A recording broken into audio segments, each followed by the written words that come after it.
EMER, EMER, EMER. This is Hook Maritime Matters. Hook Maritime Matters on Channel 16, over. Hook Maritime Matters, this is EMER. Go ahead, over. Channel 10, please. Channel 10, over. Channel 10, roger.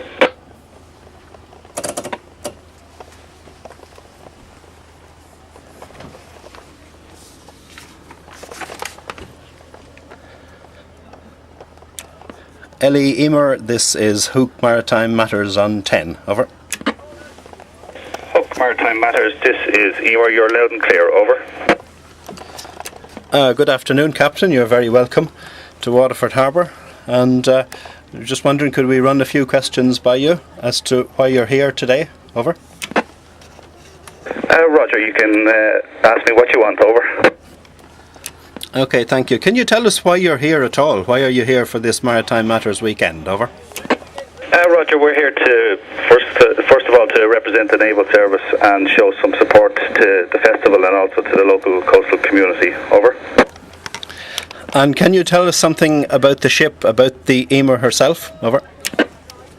Roger, the EMER was built over 31 years ago in Verome Dockyard in Cork, and she's presently the oldest ship serving in the fleet.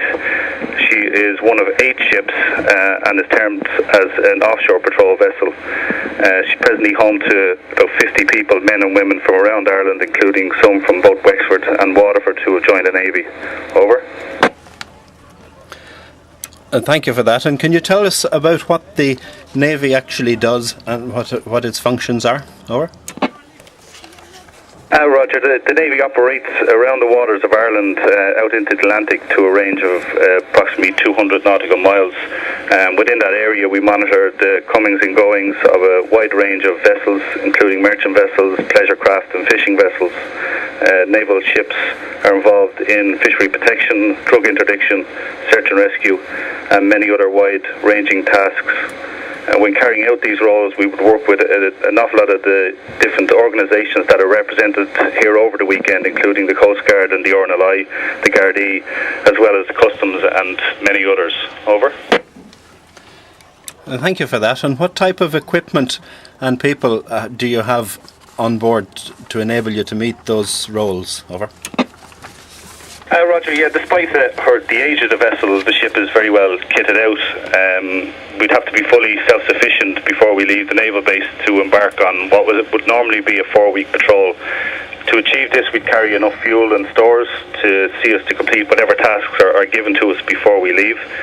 As for equipment, the engine room contains backup systems in order to allow us to maintain the systems that would be running while at sea. Communications equipment would include VHF, HF and satellite, enabling us to remain in contact with the naval base from anywhere in the world. For navigation, the ship is fitted with radars, compass, GPS, and enables us to keep the ship safe at all times. As for the people who work on board, there's a large mix of different specialities, from gunnery personnel to mechanics, radio operators to logistics, and from cooks to medics. As I said before, we need to be self-sufficient, and that applies to the skills that the crew have too. Over. And thank you for that. And can you tell us, how does somebody go about joining the Naval Service? Over. Roger, while at present there seems to be a pause on recruitment into the Defence Forces as a whole, it is recognised that new personnel are the lifeblood for the Navy, and it's hoped that recruitment into the Navy will be prioritised. Anyone that's attending the festival today and is interested about joining the Navy is encouraged to contact the Naval Base in Cork and look to be put in touch with personnel who actually man a recruitment office, and there they'll take your details and they'll actually give you the best advice about the way ahead. Over. Okay, thanks. And Captain, one final question. Have you any advice for people who are interested in using boats or using the sea and going afloat for recreation? Over. Roger, the advice would be quite simple really. It would just be to advise them to seek training in the basics to safely operate the equipment they are using, and be aware of the organisations that are in place within the country for dealing with emergencies at sea. And finally, just to advise them to respect the sea. Over. Captain, thank you very much for all of that. thank you very much for your attendance and letting us be able to see the EMER and to learn some more about the EMER from yourself. We wish you a safe passage home, and from everybody here at Hook Maritime Matters, thank you very much. This is Hook Maritime Matters out.